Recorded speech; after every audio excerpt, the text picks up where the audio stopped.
নমস্কার বন্ধুরা, সাথে নববর্ষের অনেক অনেক শুভেচ্ছা শুভকামনা জানাই আপনাদের। বড়রা আমার প্রণাম নেবেন, আর ছোটরা আর বন্ধুদের জানাই অনেক ভালোবাসা। সবার বছরটা ভীষণ ভালো কাটুক, ওই জন্য ফুলকে দেখালো। ফুলের মতো রঙিন হোক, সুন্দর হোক সবার বছরটা, জীবনটা।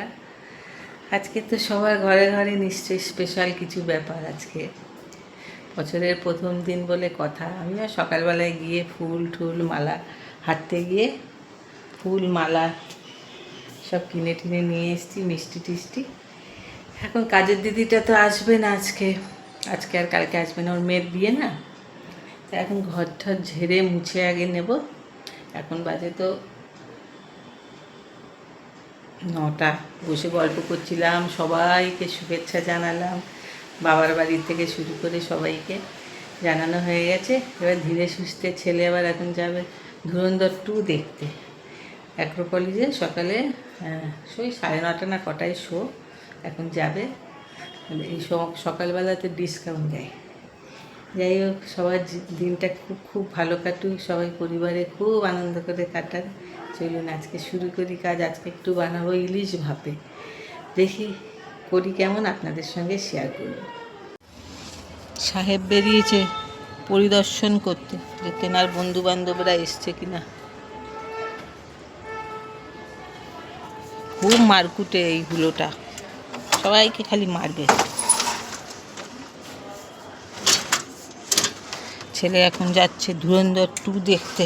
সকালবেলাতে একটু ডিসকাউন্টে পাওয়া যায় টিকিট অ্যাক্রোপলিসে। জানলাম নে আজকের দিনটা এনজয় কর, কাল থেকে তো ফের আবার শুরু হয়ে যাবে অফিস, রোজের ডিউটি।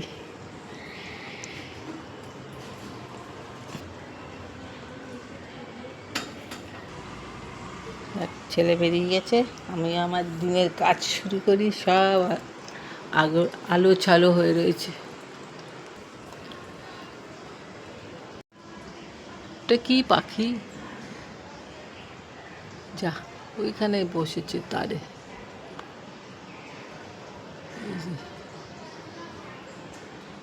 ঘুঘু নয়, এটা কি পাখি?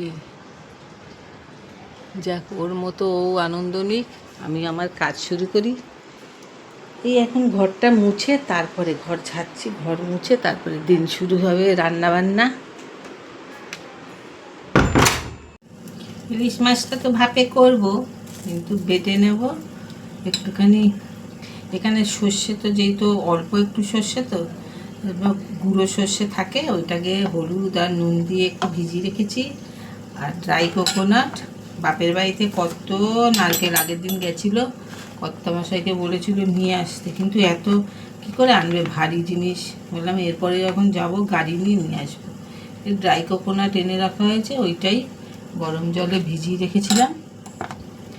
ভিজিয়ে রেখে ওই গেছিলাম কাজকর্ম করতে। আর একটুখানি নেব পোস্ত, কোকোনাটটা আর পোস্তটাকে একটু বেটে নেব। আর দেব একটা কাঁচা লঙ্কা, ওই হাফটা, নাহলেই তো তার ঝাল লেগে যাবে। এটাকে একটু পেস্ট করে নেব মিক্সিতে।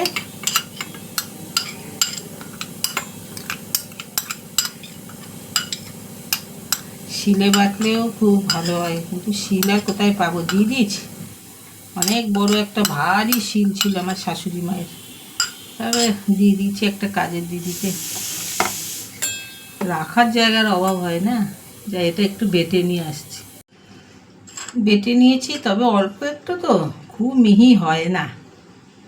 এবারে এই সর্ষে গুঁড়োটাও এটার সঙ্গে মিশিয়ে দিই। ফ্রেশ নারকেল হলে তো এটার স্বাদ 2 গুণ বেড়ে যাবে। আমি তো যখন আনি কুড়িয়ে টুড়িয়ে একদম ফ্রিজ করে রেখে দিই, অল্প অল্প করে বাক্স ভরে। আর তো দেবো এই আমার জন্য 3টে কাঁচা লঙ্কা, এর মধ্যে সর্ষের তেল মাখাই, মশলাটাকে করে নিয়ে ওর মধ্যে ঢেলে দেবো। একটু পাতলা পাতলা রাখলাম কেন, এর আবার আমার কর্তামশাই আবার শুকনো খেতে পারে না, নাহলে তো মাছের সঙ্গে মশলা লেগে থাকবে, ওটা খেতে আরও ভালো লাগবে। সর্ষের তেল দেওয়াতে খুব সুন্দর গন্ধ বেরিয়েছে, করবো আজকে মাইক্রো ওভেনে খুব পটাপট হয়ে যায়। হলুদও মেশানো ছিল দেখে আর হলুদ দিইনি। এবার ভালো করে মাখিয়ে নেব। আপনারা চাইলে একটু পাতলা পাতলা করতে পারেন, কারণ আমার যেইটা খাবে একটু ঝোল দিয়ে, ওই জন্য। নাহলে মাখা মাখা হয়ে থাকলে আমি মাঝখানে একবার একটু উল্টে দেবো। এটা একটুখানি 10 মিনিট থাক, তারপরে উল্টে তারপরে বসাবো। বৌমা পাঠিয়েছে এঁচোড় চিংড়ি, সেটাকে একটুখানি ওই যে শুকনো শুকনো তো যেরকম ভালো লাগে, কিন্তু এটাকেও আবার একটু জল ফুটিয়ে গরম করে নেব। এটাকে 10 মিনিট রেখে আবার আসছি। হয়ে গেছে 10 মিনিট।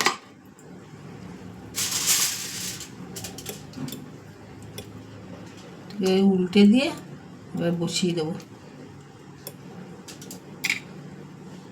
ইলিশ মাছ দিয়ে এক থালা ভাত খাওয়া হয়ে যায়। অ্যালুমিনিয়াম ফয়েল দিয়ে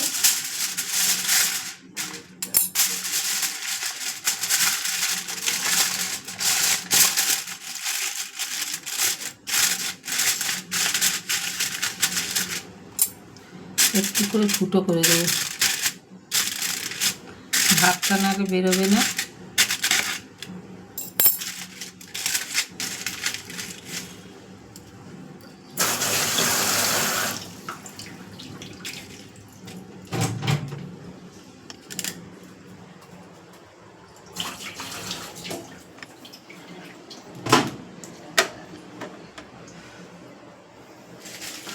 দশ মিনিটের জন্য বসিয়ে দেব।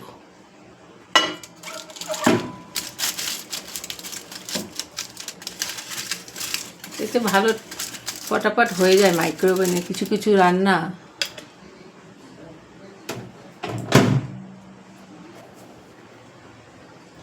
মোটামুটি ঘর খাওয়ার মোছা আমার সব শেষ, শুধু এটা হলেই হয়ে যাবে।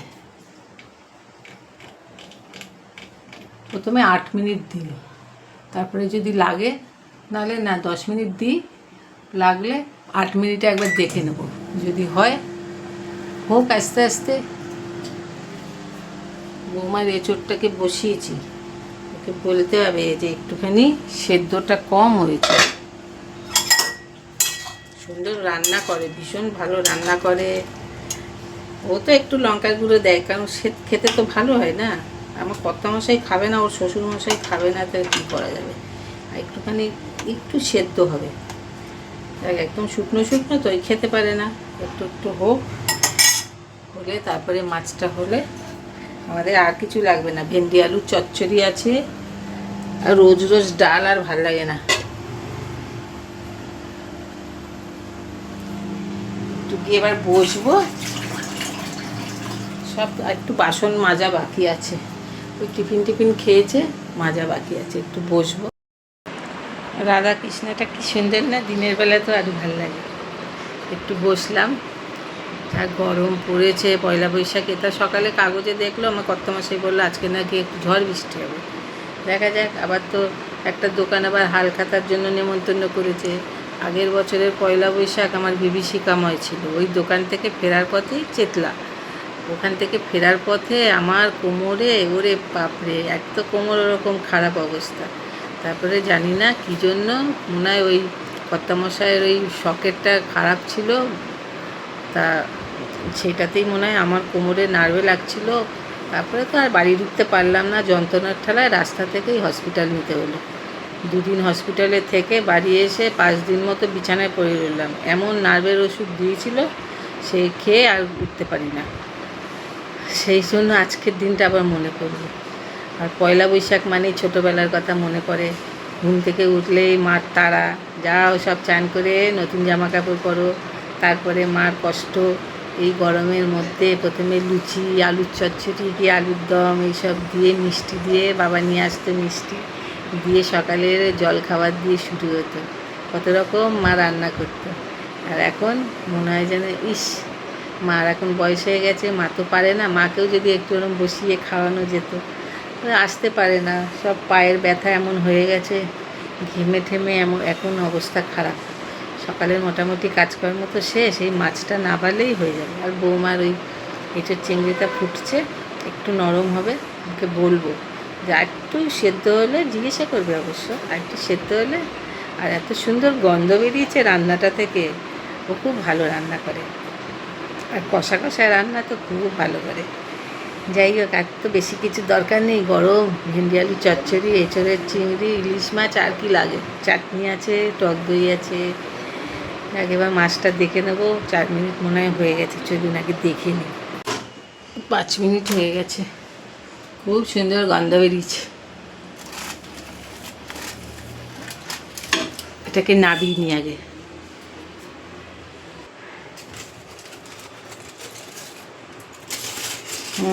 খুব সুন্দর গন্ধ, দেখুন জলটাও অনেকটা টেনেও গেছে। সেদ্ধও তো হতে লাগবে না, মনে হচ্ছে খুব ভালো হবে খেতে। আবার একটু বাকি সময়টা বসিয়ে দিই। এইভাবে আপনারাও মাইক্রোওভেনে করে দেখতে পারেন, খুব ভালো হবে খেতে। আবার ঢাকা দিয়ে দিই, গরম তো 2 হাত লাগবে। বসিয়ে দিয়েছি, বাকি সময়টা হয়ে যাক, তারপরে নামিয়ে নেব, তারপরে আবার আসছি বন্ধুরা। হয়ে গেছে বন্ধুরা আমার ইলিশ ভাপের, খুব সুন্দর গন্ধ বেরিয়েছে। একটু যদি আপনাদের ক্যামেরার এপাশ থেকে শোকাতে পারতাম। যাই হোক, কেমন হয়েছে জানাবেন। আপনারাও একটু মাইক্রোওভেনে করে দেখতে পারেন, খুব চটজলদি রান্নাটা হয়ে যাবে। যাই এবার গিয়ে একটু পুজো আচ্ছা করব। এবার আর কোনো কাজ নেই স্নান পুজো ছাড়া। আবার আপনাদের সঙ্গে দেখা হচ্ছে, পুজোটা সেরে নিই তারপরে। আমার পুজো হয়ে গেছে। আজকে লাল জামাটা গণেশ ঠাকুরের পায়ে দিয়েছি। আজকের দিনটা তো খুব ভালো দিন পড়েছে, গণেশ ঠাকুরের জন্মবার, আবার বছরের প্রথম। যাই হোক বন্ধুরা, আমার ভিডিওটা যদি আপনাদের ভালো লাগে একটু লাইক করে দেবেন, একটু কমেন্টে জানাবেন কেমন হয়েছে। সবাই খুব খুব ভালো থাকুন, সপরিবারে সুস্থ থাকুন, এই কামনা করি, ঠাকুরের কাছে প্রার্থনা করি। আর আপনারাও একটু আশীর্বাদ করবেন যাতে আমিও আমার পরিবার নিয়ে ভালো থাকি। ঠাকুর দর্শন করে নিন। আমার মা দুর্গারও বড় ফটোতে আজকে মালা দিয়েছি, আমার শ্বশুর শাশুড়ির ফটোতেও মালা দিয়েছি। যাই হোক, আর একটা নতুন ভিডিওতে দেখা হবে। ততক্ষণ সবাই খুব ভালো থাকুন, ঠাকুরের আশীর্বাদ থাকুক আপনাদের মাথায়। আজকের মতো আসি। একটু নতুন বন্ধুরা পারলে একটু সাবস্ক্রাইব করে দেবেন। টাটা, সবাই খুব ভালো থাকুন।